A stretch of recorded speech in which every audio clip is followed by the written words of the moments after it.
안녕하세요. 커피앤톡입니다. 오늘도 와주셔서 감사드리고요. 바로 사연 읽어보겠습니다. 안녕하세요. 저는 올해 49살이고 집에서 가정주부로 있는 아줌마입니다.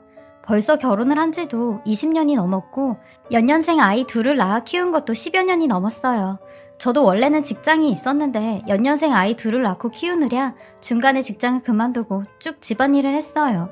지금이야 인터넷이며 책이며 아이 키울 수 있는 정보가 많이 발달되어 있는데 저 때만 해도 그런 정보 지식이 많이 부족했어요. 그래서 제 주변 분들 보시면 친정엄마가 오셔서 많이 도와주시는데 저는 그런 친정엄마가 없었습니다. 아니, 있었는데 있어도 도움이 하나도 안 되는 사람이었죠. 저는 아버지가 누군지 모르게 엄마랑 단 둘이 살았어요. 엄마랑 둘이 살아온 얘기만 해도 책 10권은 좋게 나올 것 같네요. 저희 엄마는 평생을 엄마 노릇을 하지 않았던 사람이에요. 낮에는 하루 종일 자고 저녁에 일어나 일을 한다고 나갔거든요. 그래서 저는 저 혼자 큰 거나 다름이 없어요. 어렸을 때 저한테 엄마라는 존재는 벽 같은 존재였는데 제가 성인이 되고 나이를 먹으니 엄마라는 존재가 참 짐 같은 존재가 되었네요. 근데 이 천륜이라는 게 제가 끊는다고 끊어지는 게 아니더라고요. 제 나이 50이 다 되어가는데도 엄마 전화만 올려대면 손이 벌벌 떨릴 정도니까요. 물론 이해를 못하시는 분들도 많으시겠지만 저 같은 사람도 있어요. 그렇게 저는 결혼을 하게 되었고 엄마한테 남편을 소개시켜주는 자리에서 파혼까지 당할 뻔했어요. 엄마는 남편을 보자마자 서슴없이 얘 데려가면서 나한테는 얼마 줄 거야? 여태까지 내가 얘 키우고 먹이고 입히고 했는데 그 값은 줘야지 않겠어? 아니 대충 얘한테 들었는데 그쪽 집안 좀 산다며. 그러면 데리고 가는 값을 내야지. 양심도 없이 입만 싹 닦으면 나도 얘 못 줘 하는데 어이가 없었습니다. 아니 자기가 나한테 해준 게 뭐라고 이딴 소리를 하는지 다 된 밥에 재를 뿌려도 유분수였어요. 왜냐면 제가 결혼할 남편네 집안은 아주 화목하고 괜찮은 집안이었거든요. 시아버님은 중견기업 임원하시고 시에서 CEO원까지 하신 분이셨고 시어머니도 기자 집안 출신의 그 연세에 여자 대학까지 나오신 엘리트였거든요.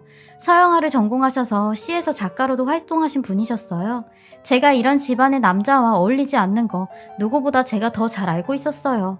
그러니 부담스럽기도 했고요. 근데 저희 시부모님은 제 집안보다 저라는 사람을 더 좋게 평가해 주셨어요. 제가 남편과 2년 정도 연애를 했는데 처음에 만나게 된 곳이 성당이었어요. 친구 따라 다니지도 않았던 성당에 갔다가 굉장히 좋은 인상을 받고 나서 저도 세례를 받고 성당에 다니기 시작했거든요. 그렇게 성당 다니면서 남편을 처음 만나게 된 거죠. 그리고 시부모님도 같은 성당에 다니셔서 얼굴은 알고 있었어요.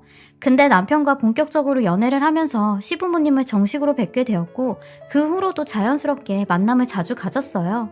특히 시어머니께서는 저를 굉장히 이뻐해 주셨는데 시어머니는 2년 동안 절 봐오시면서 항상 하시는 말씀이 있으셨는데 내가 그렇게 딸이 낳고 싶었는데 우리 집에 딸이 없으니 은주가 우리 집 선물로 온 것 같아. 나는 아들만 둘이다 보니까 며느리 생기면 잘해줘야지 했었는데 나도 노력 많이 할 테니까 우리 서로 잘 지내보자 하셨죠. 그렇기에 결혼 승낙도 별다른 어려움 없이 해주셨어요. 하지만 저희 엄마 때문에 이 모든 게 다 물거품처럼 사라지는 것 같았죠. 남편과 엄마와 셋이 만나고 나서 저는 엄마한테 처음으로 소리를 지르며 악을 썼던 것 같아요. 엄마는 내 평생 한 번의 도움을 준 적이 없으면서 내 결혼까지 망치려고 해? 나는 행복한 결혼 생활 할 자격도 그런 권리도 가지면 안 돼? 이게 어따 대고 큰 소리야? 누가 뭐래? 그러고 살아. 근데 너 그건 알아둬라.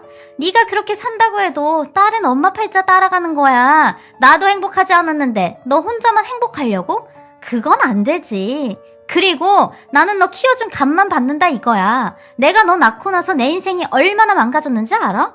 그걸 돈으로 환산해봐라. 환산도 안 돼. 나도 너만 안 태어났으면 내 인생이 이렇게까지 되지도 않았어. 근데 결혼한다고 입 싹 닦으려고 해? 그건 말도 안 되지. 내가 네 인생 한번 망쳐줘봐? 결혼식에서 깽판 한번 쳐줘봐? 라며 어깃장을 놓는데 저는 제가 제 스스로를 포기하기로 마음을 먹고 남편한테 결혼은 못할 것 같다고 미안하다고 하며 이쯤에서 그만 정리를 하자고 했어요.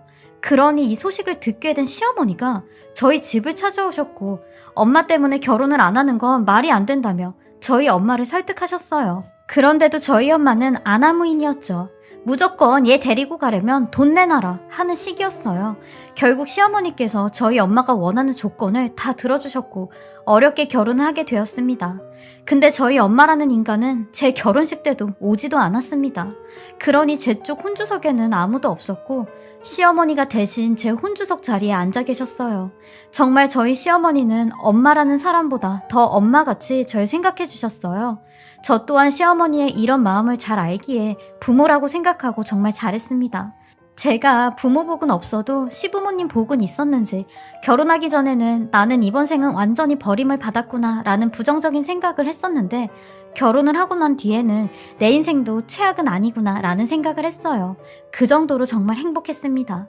근데 천륜의 끈은 생각보다 지독하게도 끈질겼고 매번 잊혀질만 하면 엄마가 제 앞에 나타나 저를 괴롭혔어요.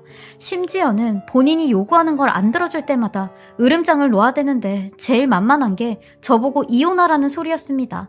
이런 남자랑 살 거면 이혼하라고 하는데 한 번은 이 소리를 저희 시어머니 앞에서 했다가 시어머니가 저희 엄마한테 사돈은 딸이 이렇게 시집가서 잘 사는 거 보면 고맙고 대견하지 않으세요? 나한테 득이 있어야지 고맙고 대견한 거죠? 나한테는 개뿔 떨어지는 것도 하나 없는데 제가 고마운 마음이 들겠어요? 하는 겁니다. 아, 그러세요. 그러는 사돈은 딸한테 한 번이라도 고맙게 대해준 적 있으세요? 사돈도 자식한테 해준 게 없는데 왜 이렇게 바라는 것만 많으세요? 사돈은 제 자식들한테 이혼을 해라 말아라 말할 자격 없으세요 라고 하니 내가 왜 자격이 없어요? 내가 얘를 낳아줬는데 내가 엄마인데 내가 왜 자격이 없어? 며느리도 엄마가 이런 사람이었음 태어나려고 하지도 않았겠죠? 며느리가 태어나고 싶어서 태어났겠어요? 그건 낳아준 게 아니에요, 사돈. 그리고 이런 말할 자격 정도 갖추려면요. 최소한 부모 도리는 하고 말씀하세요. 그리고 제 며느리한테 두 번 다시 이런 소리 하지 마시고 찾아오지도 마세요. 사돈은 제 며느리한테 이럴 권리 없으세요. 하셨어요. 그러니 저희 엄마 되도 안 되는 큰 소리만 치시다가 가셨어요.